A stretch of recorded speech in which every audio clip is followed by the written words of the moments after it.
Welcome to Disruptive Successor, a show for next generation leaders in family businesses and entrepreneurs who want to disrupt the status quo and take their existing business to a whole new level. We all know that what got us here isn't going to get us there. This show will provide inspiration, advice, and resources to help you create massive impact. Hi, it's Jonathan Goldhill, and welcome to another episode of the Disruptive Successor Show. And today's guest she's probably going to be my favorite guest so far, because this woman would be in the Hall of Fame of family businesses. And let me tell you why. Meet Mitzi Perdue. She is the daughter of one family business titan and the widow of another. So her father founded the Sheraton hotel chain, and that business dates back to 1840. And her late husband was the family business poultry magnate, otherwise known as Frank Perdue. I grew up on this man, watching him on TV commercials. He had some of the funniest television commercials you could imagine for a chicken business. But she's also a businesswoman in her own right. And we're going to learn a lot from her today, because we're going to learn what two different family businesses or how two different family businesses dealt with succession. So a little bit more about Mitzi. So she's got the experience of these two family businesses, which gives her more than a 275 years of family business experience. She started her family's wine grape business, now one of the larger suppliers of wine grapes in California. She also was a rice farmer in California, and she likes nothing better than to share insider tips for successful family businesses. But before I finish her bio, you have to know this woman is also an author, and she's written 5 really amazing books. One called How to Make Your Family Business Last, another How to Communicate Values to Children So They Love It, and Tough Man and Tender Chicken, Business and Life Lessons from Frank Perdue. I didn't bargain for this, and How to Be Up in Down Times, 40 tips that she co-authored with Mark Victor Hansen. So Mitzi, wow, what a bio. Welcome to my podcast. What a joy to be with you. And I love the idea of talking about succession, because I got to watch it up close and personal in 2 cases. Yes. So tell us a little bit about your family business, the history of maybe each of them, and then let's get into succession and talk about that. Okay, briefly about my father. In the 1930s, at the height of the Great Depression, when everybody was running away from real estate, he started the hotel chain. And at the time of his death, he employed 20,000 people, and the family owned 400 hotels. That's my family of origin side. And now correct me, because I said earlier that it started in 1840. So back up. No, you're absolutely right. Back up and the the Sheraton Hotel started in the 1930s, but the Henderson Estate Company, which this was part of, began in 1840. Okay, and so is that the equivalent of a modern day family office? I guess you might call it that, because today it is a family office. When it started, it was just a real estate company. And then it grew and went in different directions.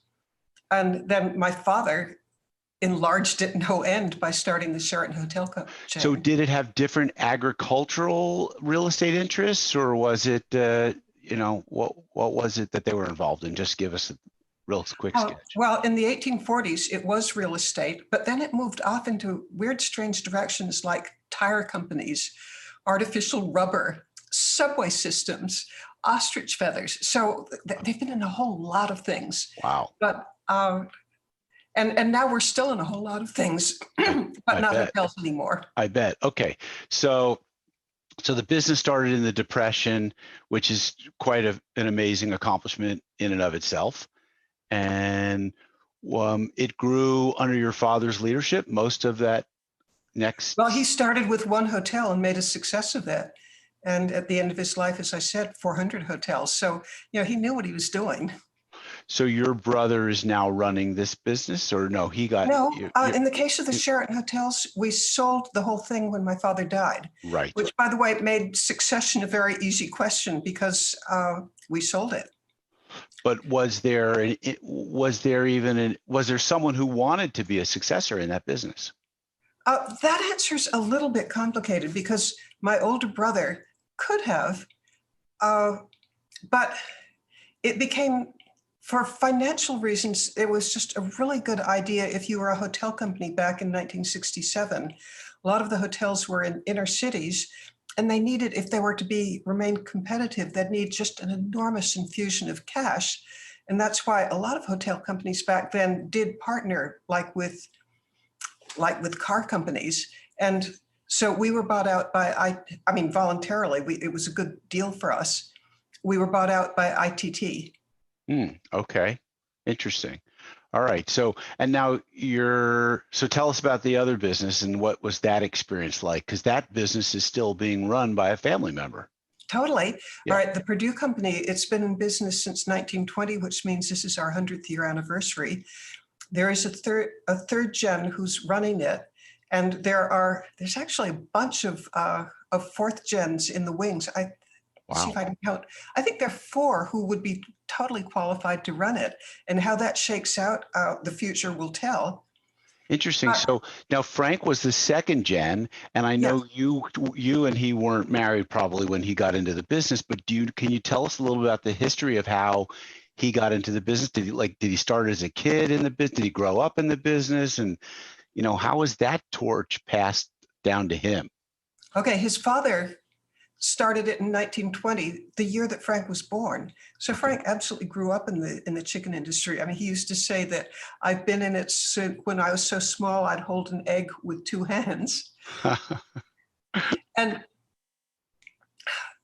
it was one of his father was like one of 5,000 farmers in the Eastern Shore of Maryland, or in the Delmarva Peninsula of Maryland. So one of 5,000. Frank joined the company officially when he was 20. I mean, he had been working in it all along, but he went to college and then decided that he didn't really like college. And so he went back to work for his father full time while he figured out what he really wanted to do in life, and never left.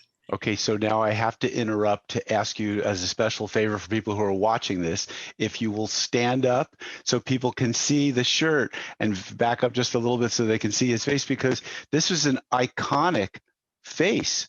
This was right out of television, folks. If you didn't grow up with this, then you didn't grow up on the East Coast and watch TV like I did.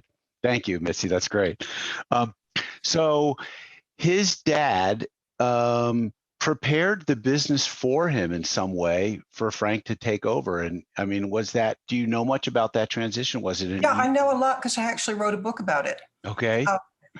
There was a biography of his father called A Solid Foundation. And for Frank's 75th anniversary do I mean that? Maybe it was his 50th, working with the company, and it was his 50th. I wrote a book called Building on a Solid Foundation. And that was more of the history of the company.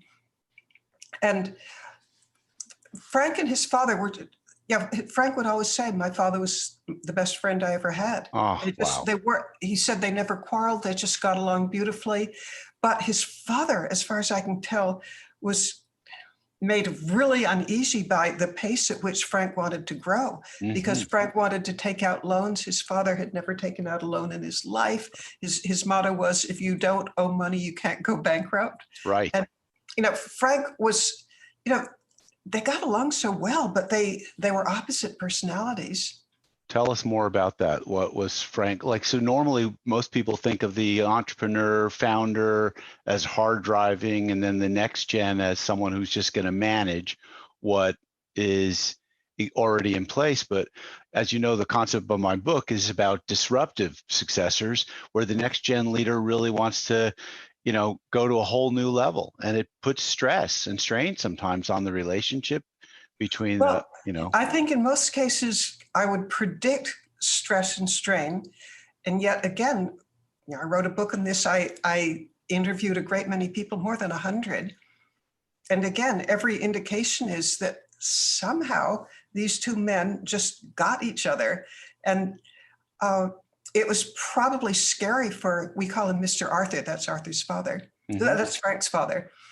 For Mr. Arthur, it must have just been deeply upsetting to somebody who pretty much like never left the eastern shore of Maryland and lived in a small farm, to have his son who became like a national icon. I mean, there was a period when he was known as the marketing icon of America. We're talking the 1980s. He was. I mean, he was, no question about it. And so he had to earn the confidence of his dad to be able to, make those investments and borrow money and, leverage the business. Did he? Well, there came a point where if he was going to grow from just growing chickens to how about providing feed for the chickens, or eventually having other people grow for Perdue. Right. And that meant enlarging facilities. And there came a day where he wanted his father to co-sign a loan. And I don't remember how much it was, but let's say it's $250,000. Mm-hmm. And his father's looking at this and thinking, what? And Frank said that it was just one of the more moving things in his life when his father did sign it, given that his father's lifelong approach to everything was don't borrow. Well, so he really was a disruptor in that business. I did a little background, either reading or watching a video of yours where, Frank was described as kind of a shy man, and to make him the face of the brand and put him on television was a big move. And it made him really a household name, I think, and face. So yeah, he actually, this may be surprising, but he resisted being on television as hard as he could, because he said, I've never been in a school play. I don't enjoy public speaking. I'm the wrong person for this. But he did it because the copywriter said, you're breaking ground. You're advertising a commodity. People don't advertise commodities because you might sell chickens for everybody, but you're not going to sell your chickens. He said the copywriter told Frank, the only way we can differentiate chickens from as a commodity is you have to go on. Mm-hmm. Because your competitors can say, my chicken is fresh or my chicken is healthy or whatever. But the one thing that they can't imitate is you, because you look like a chicken and you squawk like a chicken. And Frank went along with it. Well, that's pretty funny, actually, because there's some truth to that. But we're not going to go into that part of this conversation. Frank was perfectly aware that he resembled a chicken, and he played off of it. And he had a huge sense of humor, and he was very self-deprecating. And he had a passion, I bet, that drove him in the business and drove him like an entrepreneur drives, because he worked in this business, I guess, up until the day he died, and he loved what he did. Is that right? I'm trying to think how to express that. I think you're understating it.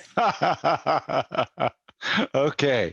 He was but he was a tough man. So tell us a little bit about some of his, I know you wrote this book 5 years ago or longer. What were some of the tough parts of running that business for him?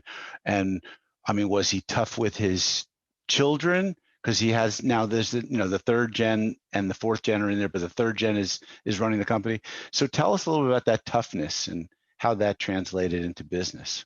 Okay, one of the things that I know he did is he wasn't just a chicken grower. He had 5,000 people who were growing chickens for him. He was also chicken processing plants. And I think probably every couple of weeks, he'd send buyers out to the supermarkets wherever we sold chicken, and they would buy, the buyers who worked for Perdue would buy Perdue product, and they'd also buy our competitors' product. And then people, experts in quality in the company would get together and analyze, are we better in like 40 different parameters? And if they weren't, boy, the manager of the plant was going to hear from Frank personally, because because he felt that, my name is on this. It has to be as good as we possibly can make it. And he didn't allow slippage on that. That was just all important to him.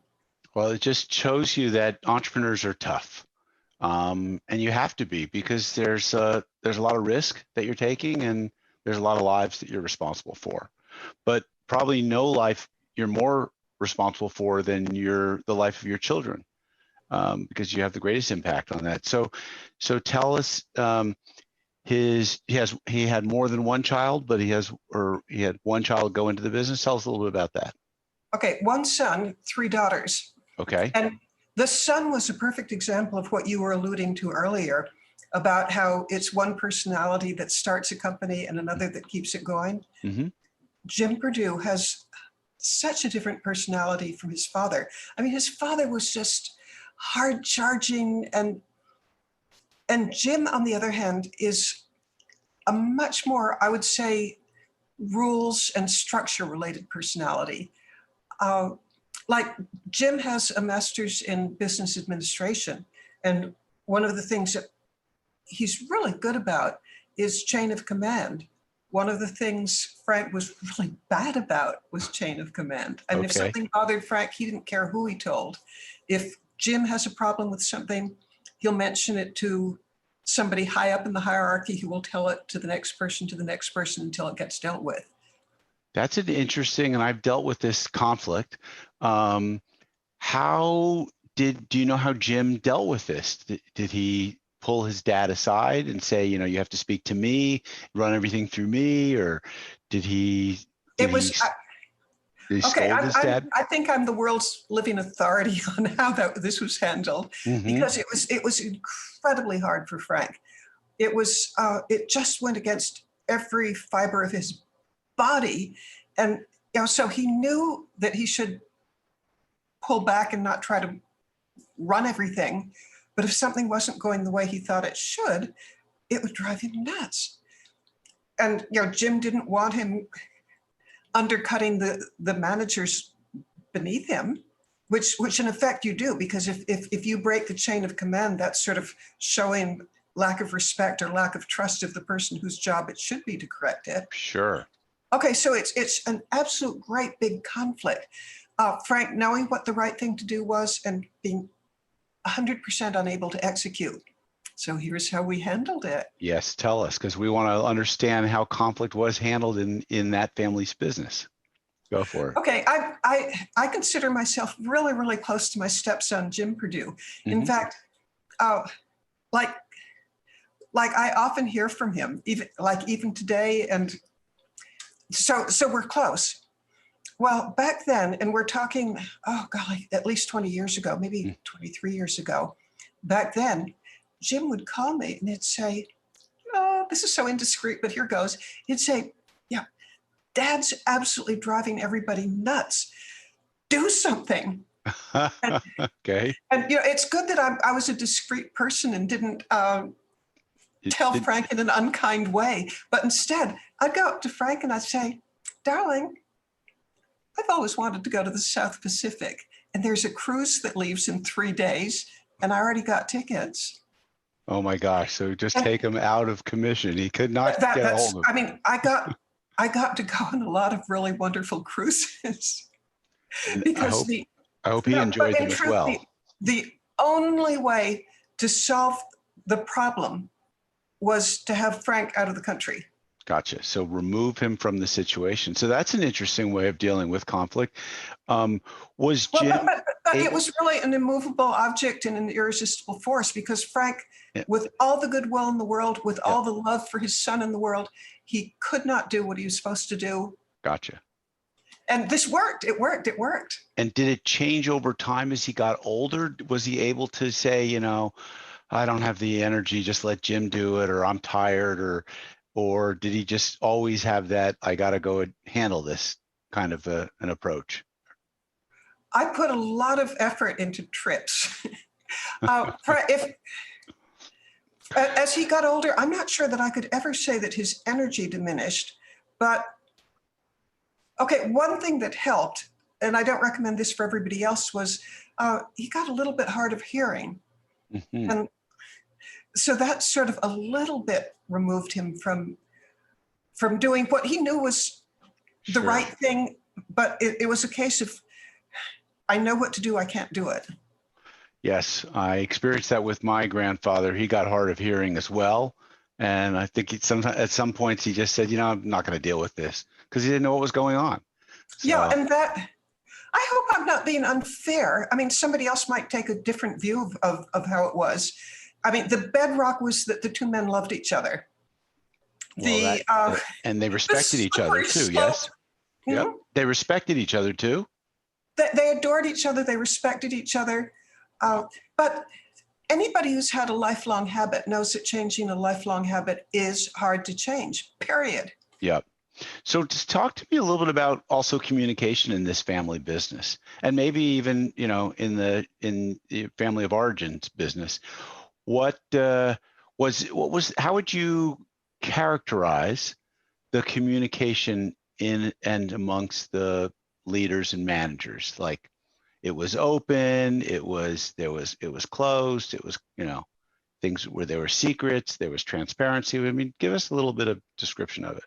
All right, what I can talk about most authoritatively was how this was handled within the families. Mm-hmm. Because I sometimes did get to watch my father, and I many times got to watch Frank, but I don't really know about communication in the business, but I can talk about it within the family. Mm-hmm. And communication within the family happens to be extraordinarily important because, as I'm sure our audience, most of them would be aware, or maybe not, but here it is. Here's a statistic.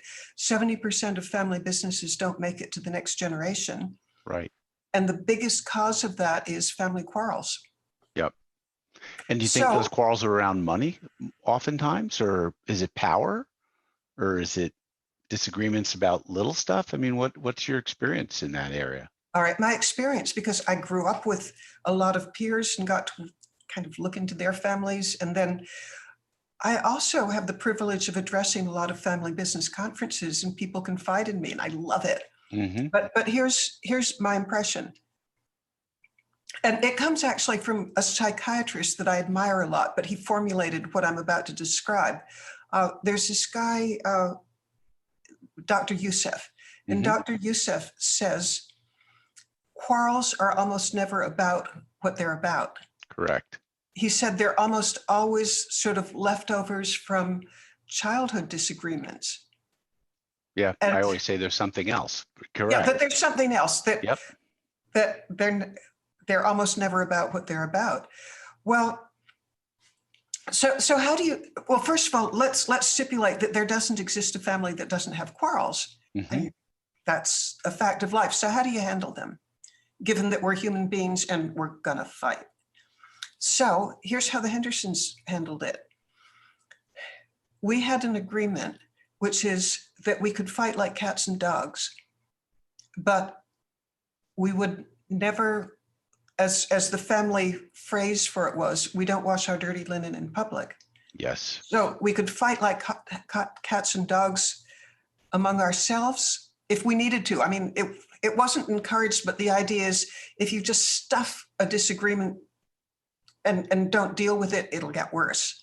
Well, and that's a big piece of Pat Lencioni's work in The 5 Dysfunctions of the Team, where he talks in his model about the importance of having conflict. Conflict is good. Conflict is healthy, but it has to be productive conflict, and it has to be done with respect and with the intention to resolve and then commit to some kind of thing that you all agree to.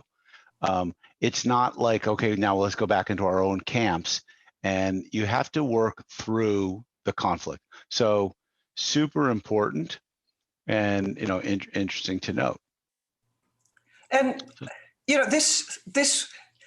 I truly was brought up, since being in a high chair with the idea that you don't talk about family stuff outside the family.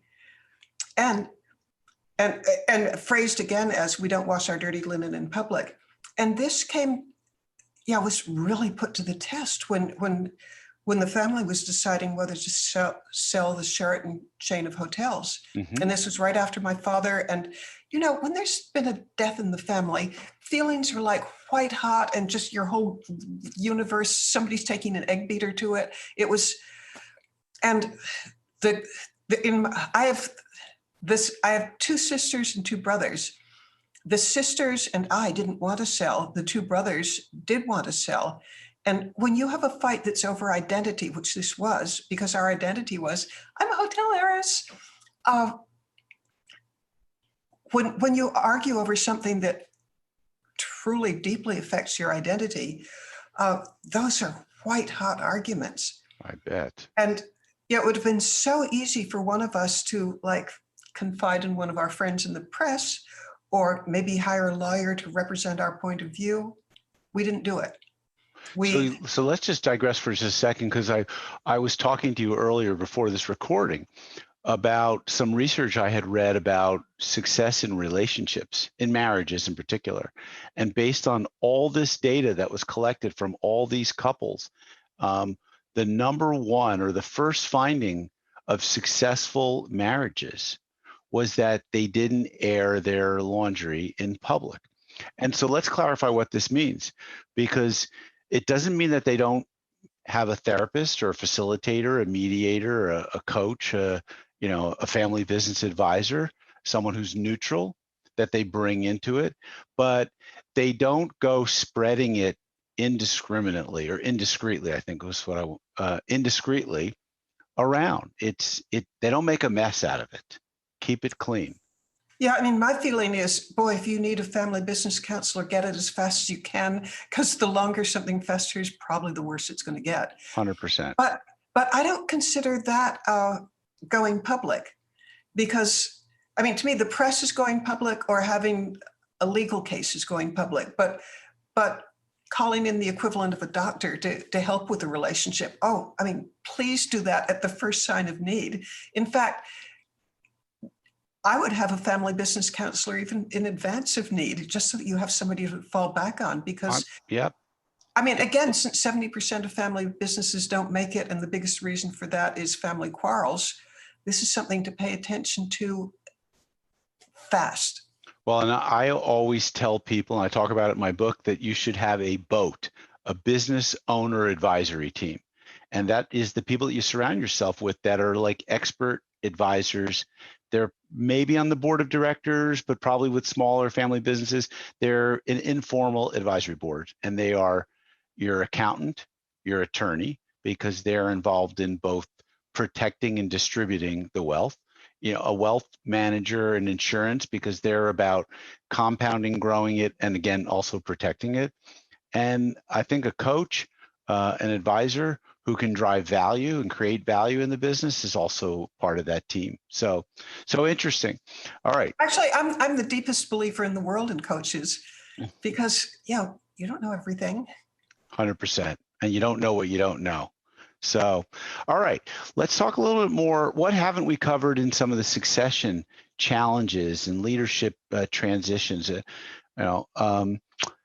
colleague of mine calls it the sticky baton syndrome. So we understand now Frank and Jim, and how it was kind of a sticky baton. Frank had trouble letting go, and Jim was grasping it. By the way, may I quickly add that none of this ever interfered with their love for each other. Yeah. It was just a habit thing. And I think Jim deeply understood that his father couldn't. And Frank recognized that he had this defect that he couldn't break a habit. So it was a sticky problem, but it wasn't a hateful problem. Understood. Now, so someone who's been involved in more than one family, multi-generational business, I'm sure you've been exposed to the concepts of a family constitution, the idea of having family values that are separate from the business. Talk a little bit about that and your experience in your family's businesses. Did they have any of these types of instruments? How did they it's so interesting to be up close and personal with two big, long-lasting families. And I compare the difference between the Hendersons and the Perdues to the Brits and the Americans. The Brit legal system They don't have a constitution. They have just an endless series of precedents that pretty much have the effect of law. Mm-hmm. But they don't have like a written constitution. Right. And that's the Hendersons. We don't have a written constitution, but we do fall back on how we do things. And somehow it all works. It's been going on so long that we just roll with it, and it works. On the other hand, the Perdues are more like the Americans. The Perdues, I would say they're much more formalized in decision making. We have the equivalent of a constitution. We have it's spelled out. Certain decisions can be made by the bloodline. Other decisions can be made by everybody. Some decisions are made, it has to be a consensus. Others, it can be a majority. Some, it's a supermajority. It's all spelled out. And the good thing is, as these things were being hammered out, and it took years to get there, people signed on to them, they argued about them, but finally they agreed. And if you have an agreed on structure, this is how it's done, that solves a whole lot of problems for any institution. So tell us a little more background, like how long did they know it was a problem before they put these things into place? And how long did it take to put into place? And did you have to use outside experts, advisors to help you? Well, the very good thing is we have had outside advisors at least since 1988. Mm-hmm. And it was outside advisors. I'm talking Perdue's now. Mm-hmm. It's outside advisors who recommended that we do this to forestall problems, and how right they were. And as for how long it took, I would say that it evolves. Like, I have an email from the head of the family council saying that they're revisiting decisions that were made in 88 to see, is this still working? Is this still good for us? Right. So it's a living document, but it's a long-term document. Right, because otherwise things can get stuck in a time frame. Maybe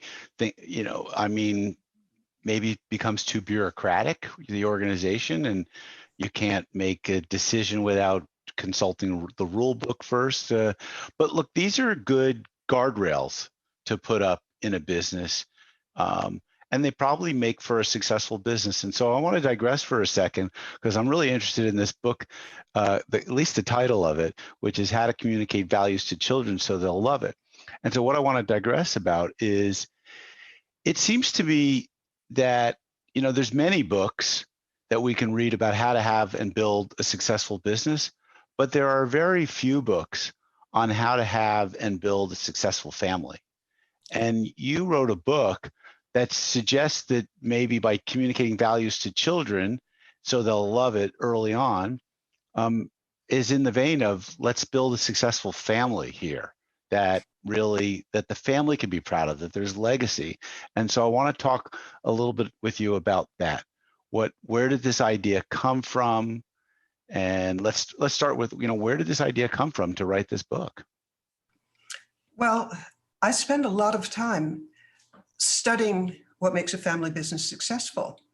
And we have a saying in the Perdue family, happy family, happy business. And you don't want an unhappy family, because that means an unhappy business. So, as somebody who's interested in persuasion and culture, how do you embed that? And all the reading that I did everywhere I can get my little grubby mitts on, they always said, the younger you instill the values, the deeper they are. Mm-hmm. And so I'm thinking, where's a book I can read on get them while they're young? How do you do it? I couldn't find any. There's no book on that subject. I decided to write one myself, and I based it on, I wrote the book as I was doing some of the things in the book. And the idea is, for instilling values, to start with, if you're still a nuclear family, the more time you spend with your kids, like if you have 5 or more meals in the course of a week with your kids, that's so protective from the kids against things like substance abuse or being in trouble with the law, even weight issues. Yes. If you have 1 or fewer meals in the course of a week with your kids, they're just much more at risk for a whole lot of things that keep the family from being high functioning. So first thing is, if you're first generation, spend a lot of time with your kids. Have time on great vacations, and great can mean a staycation, but just time when you relish being a family together. But supposing you're like third generation and you're geographically dispersed, well, so I bet you have a treasure chest of ideas behind you. So tell us about what's in your treasure chest. Oh, look at that. You have an actual treasure chest. This is my actual treasure chest. Oh my gosh. And here's what it's about. Yes. At least 4 times a year, at least when there are kids between 4 and 12, Mm-hmm. when they're young kids and we want to instill the family values, or values that will help make the family strong and successful. Mm-hmm. I do it in the form of stories in the newsletter. And to explain this, I'm going to give a sample newsletter.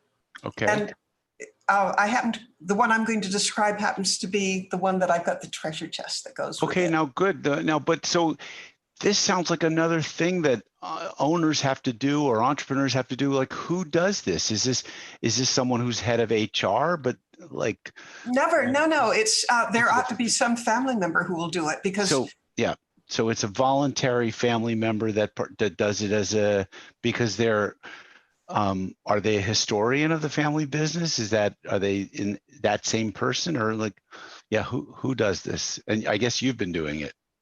I've been doing it for both families. However, in both families, when I go to my great reward, which I hope is a long time from now, but right. In both families, there are people who've stepped up to be like assistant matriarch. Okay, awesome. So you have a successor already. You have successors picked out. Not only that, but like, how about they do practice things for it? But for the newsletter, and a little side comment responding to what you said about it's a lot of work. Mm-hmm.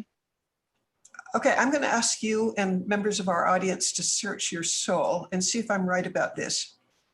The greatest pains and the greatest pleasures in life are going to come from your intimate relationships. 100%. Agree. Okay, so tending those relationships are about as important as it gets. Yes. So this is worth doing. First of all, it's kind of fun, but second of all, the rewards are beyond measure. Because families that are doing badly, I've bet dozens of people tell me that when a relationship is going badly, it permeates every hour of every day. It sure does. All right, so tell us what's in so the treasure chest. by teaching kids some values. And so in the newsletters, every newsletter is built around a value, and I will give you a sample one. Okay, give me. In both families, we really believe in being frugal. You get your identity by doing good works, not by the labels that you wear. Wow, that's interesting. Frugal, because I always tell people that one of the mistakes entrepreneurs make is you can't save your way to success. So let's see. Okay. Well, by the way, I'm hugely in favor of spending money on experiences like a neat vacation or something. Right. But I'm hugely not in favor of spending a lot on labels, because what does that do for you other than distort your whole value field? But I don't want to be critical of anybody else. Every family can find its own way, but in both families, we travel economy class. I use public transportation, subways and buses, and so did Frank. Mm-hmm. Okay, so we are a frugal family. Right. So how do you communicate that to kids? To be proud of being frugal. Well, you tell me. All right. Well, they're certainly going to get it from the role models of the grown-ups in their lives. Right. But here's what I did. In one of the newsletters, I told the story of Mommy Do, great-grandmother, and what she was like. And it's all written in simple, short sentences with a font of like 22 instead of a normal 12. Something that a young kid can read. Right. Although if they're very young, their grown-up will read it to them. But I tell how Mommy Do loved to have her family over. And when she was having her family over, she'd make her famous biscuits. But after she had made her biscuits, each of the biscuits were on a baking sheet that was covered with aluminum foil. So should remove the biscuits from the aluminum foil, then should brush off the crumbs, wash the aluminum foil, and reuse it. Because we're a frugal family, we're environmental, we don't waste. And okay, so that story, I think it's got to influence them. It sort of has to set their mind of this is who we are. But to make it sink in even deeper, every newsletter is accompanied by a treasure chest that has gifts in it. And this particular one that illustrates the aluminum foil and mummy do, it has, what I'm holding up here is biscuit mix. Yep. The kids get to make Mummy Do's biscuits. There's also aluminum foil so that they can cover the baking sheet. Right. And after they've baked the biscuits, wash it off and reuse it. But to make it even more fun for the kids, because that kids just love costumes. And I don't know if this is going to show or not. Wish me luck. Okay, let's see what you've got. Well, I have every kid, and sometimes there would be like 20 of these being sent out. Every kid would get a baking hat. Can you see it? Yes, I can, of course. Yep. And also an envelope that would go with it. So the kids get for an hour, all the activities are an hour or more or less. Right. And so they get to talk with their grown-up about a fun activity. They get to eat the biscuits and they get to dress up, which they love. And that's what the book, How to Communicate Values to Your Children, I love it. So they'll love it, is about. I think that's great. Yeah, it's a bunch of newsletters where you can fill in the blanks that would apply to your family. And then there's activities that take an hour and places where you can go to for like the costumes or the ingredients. And it's almost always Amazon. Mm-hmm. So I love it. I think it's really creative and it emphasizes the points that you need to teach the communication. You need to teach your children well so that if they come into the family business, that they'll embrace the same values that you have, and their styles might be different. Their knowledge is going to be different. Their understanding and application of technology, and all things that maybe push the envelope of the older generation. It's one thing, but they do it with the same value set. So that's really powerful. Mitzi, thanks so much for sharing that. So I think that one of the important values that I know exists in your family and exists in my family, and that's the concept of philanthropy and stewardship. And so I'd love to understand a little bit more about your philosophy around that. I've always called it a noblesse oblige, which is the obligation of the nobility or the haves to do things for the have-nots. But tell us a little bit about your experience with philanthropy and stewardship, and then we're going to talk about the thing that you're most excited about these days. But let's start with first the basics.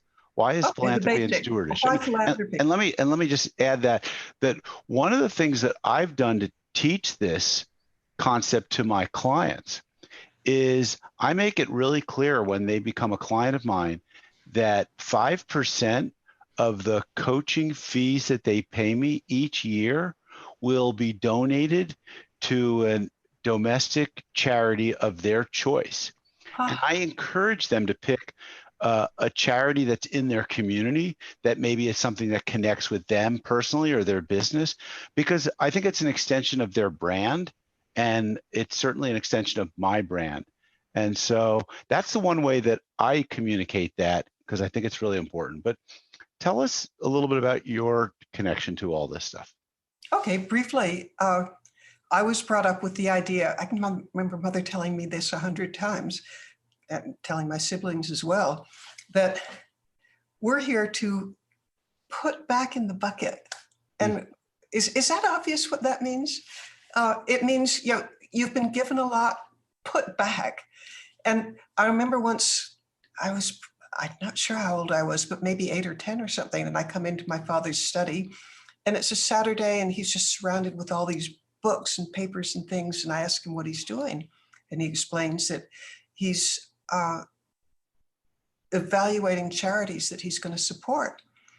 And I said, why are you doing that? You could be out playing golf or something.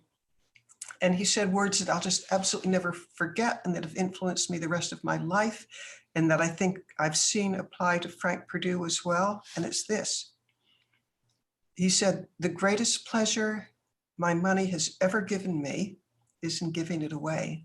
Wow. Is that not powerful? Yeah, it's so powerful. And I'll tell you how Frank Perdue. That must be so challenging as a thought to young entrepreneurs that I know that are busy trying to make their first, they're trying to break $1 million in revenue, or they're, and they're maybe focused on, focusing on money as a goal is a really bad goal.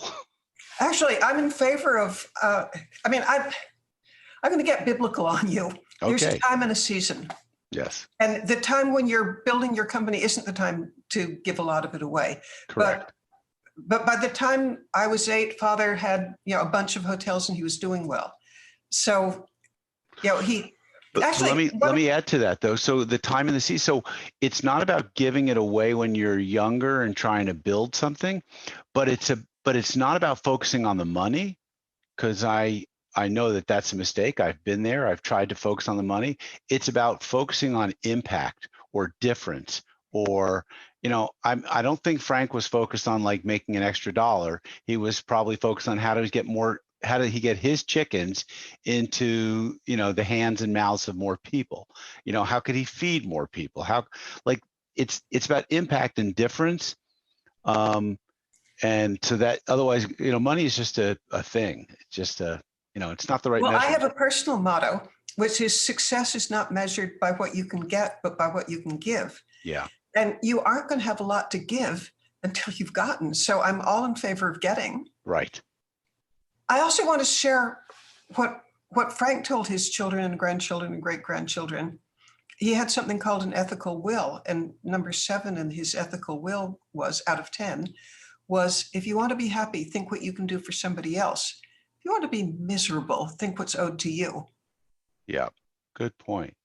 All right. So I know you're involved in combating human trafficking, and I know a little bit about this because I've been donating to a cause for 5 years every year that is trying to stop sex trafficking. I know Tony Robbins is all in on this as well. Tell us a little bit about the organization that you've created and or invested in, and what that's all about. All right. About 1.5 years ago, the words human trafficking didn't mean anything. They just sort of glide by. But then I saw or heard a lecture in which this guy told about little girls, 10 and 12 years old, who were forced to have sex 10 or 12 times a night, 365 days a year, and their life expectancy was less than 7 years because they were going to commit suicide or overdose or be murdered for their organs. And I thought, this is the most horrible thing I've ever heard about in my entire life, and I would like to spend the rest of my life doing something about it. But what can I do about it? Because I don't have the skills to rescue children or rehabilitate them. So I started thinking, what could I do? And I have a couple of approaches. And this is after talking with at least 60 different anti-trafficking organizations about what is needed. What they all need is more awareness of the problem. They also need more funds. So Win This Fight is about fundraising for other organizations.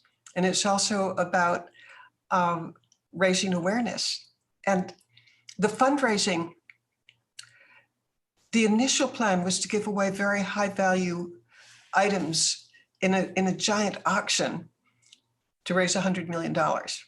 And we were on track to do it. Like, the best donation that came in was a 69.7 carat ruby that belonged to a Qing dynasty emperor. I mean, that alone might bring $60 million. Wow. And by the way, in case 69.7 carats doesn't resonate with you, if you can see my ring here. Yes. That's 5 carats. Yes, I'm thinking it's about the size of your fist, the whole 69 carats. Well, in actual fact, because, I've held the darn thing. Yeah. It's, to the best of my ability to estimate, it's 10% smaller than a golf ball. Wow. That's amazing. Well, so a whole lot of just amazing gifts have come in, but it all got put on hold because of COVID-19, because the auction house said, when the economy's a little bit shaky and the geopolitical system has people worried, the ultra wealthy people who will bid on these things, they're not going to bid the prices up real high, and you might get, it could happen that you'd get 10 cents on the dollar. We don't want that. So that's on hold. But I like that you had a BHAG, a big, hairy, audacious goal, a big number. So now I've got another. Yes? Okay, what is it? What keeps trafficking going? It's a $150 billion a year industry. Wow. And the reason people do it is because the profits are obscene. If you're in New York and you have 4 girls in your stable, you're probably bringing in $1 million a year, and that's tax-free. My gosh. So you're doing it. It's incredible suffering, but your odds of doing jail time are less than 1 in 100. And by the way, that's global. In the world, if you're trafficking, you probably aren't going to do there's no deterrent for it. There's, Wow. In general, there's no deterrent, and they're obscene profits. And it does exist in our country today. On a phenomenal scale. Not just something that exists in other countries. You're saying like that's a real situation that's happening in New York. New York, by some standards, is the sex trafficking capital of the world. Oh my gosh. And you might wonder why, but the answer is because it goes where the money is. Yep. Unbelievable. But it also goes to little towns. So how do you attack? What do you do to get at the root of human trafficking? Fortunately, there's a group, it's called the International Fraud Group. And it's in 46 different countries. And these are people who know how to use the dark web and artificial intelligence and covert operations. And they can trace bank accounts through fraud accounts. Supposing you've got one in Liechtenstein or the Cayman Islands or something that's a shadow, and behind that's another one, and behind that's another one. They have the ability to trace all those things. They also have the ability to freeze the accounts and make it unprofitable for the traffickers. But you might say, if this solution exists, why hasn't it been done? Well, it hasn't been done because if you have those skills, you're probably making $250,000 a year, and you're probably are highly paid by all sorts of people who want your services. And you can't do it for free. You can't do it as a volunteer because you've got a mortgage and 2 kids who are going to college. You can't do it free. So there needs to be an entity to fund them all. And I have the huge privilege, say a prayer for me, because I don't know if this will happen or not, but the negotiations are well on their way between one of the largest financial institutions in the world, and it's got to be in the top 2 or 3 largest anti-trafficking organizations in the United States. And I'd say their names, but since it hasn't gelled yet. Yep. Okay. But the amount of time that I spend talking with Hong Kong or Mongolia or Singapore or London is endless.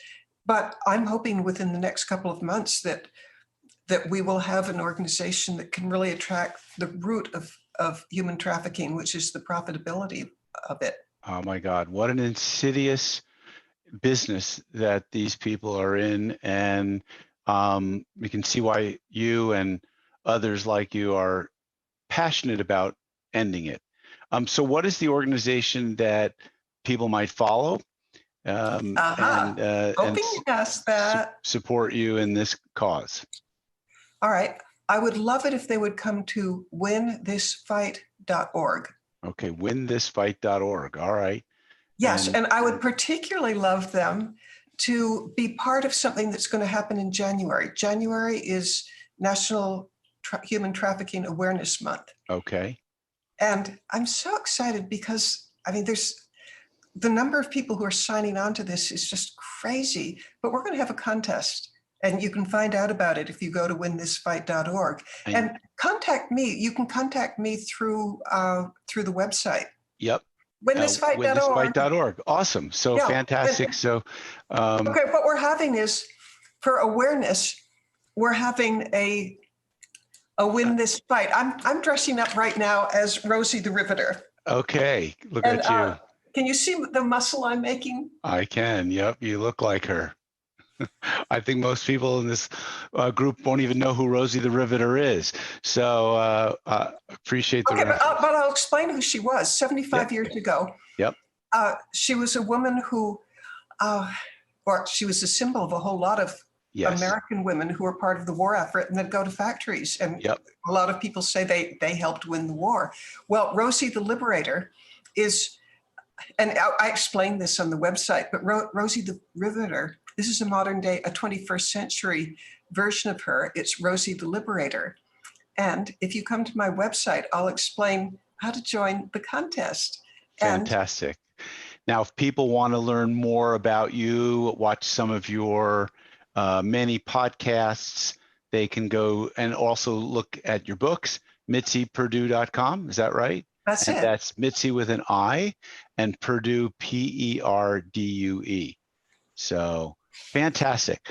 Well, folks, you've been listening to a couple of people that may not look like spring chickens, but we're pretty smart cookies here. And I think there's a lot of wisdom right here.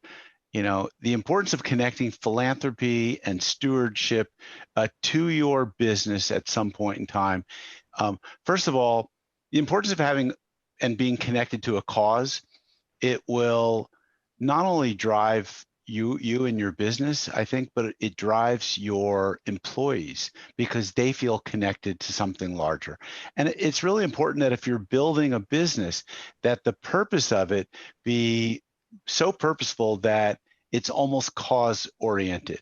You're on a mission to change the world. You're on a mission to impact, and make a massive difference. And I think ultimately that's what is important and why I love entrepreneurship. And to go the full circle, it's about giving back at the end. So, Mitzi, this has been a fabulous conversation. I love that outfit with your folks. You have to see this Rosie the Riveter look on her. And we're going to stay tuned and see how things are progressing in your business. So I want to thank you for sharing your wisdom and your knowledge. Are there any final words you'd like to share? Go to winthisfight.org. Winthisfight.org, folks. Yes. Hey, can we metaphorically, I don't want you actually to do this, but erase that tape because I got to share something with you. I have a voice coach and she says, speak with authority. So please come to winthisfight.org. Yes. Do you notice how she just dropped her voice and made it so it didn't go up at the end, so it makes it sound more confident? So fantastic. All right. So this is Jonathan Goldhill signing off of another episode of the Disruptive Successor Show. And if you like this show, please listen and subscribe and share this with your friends. Thank you very much.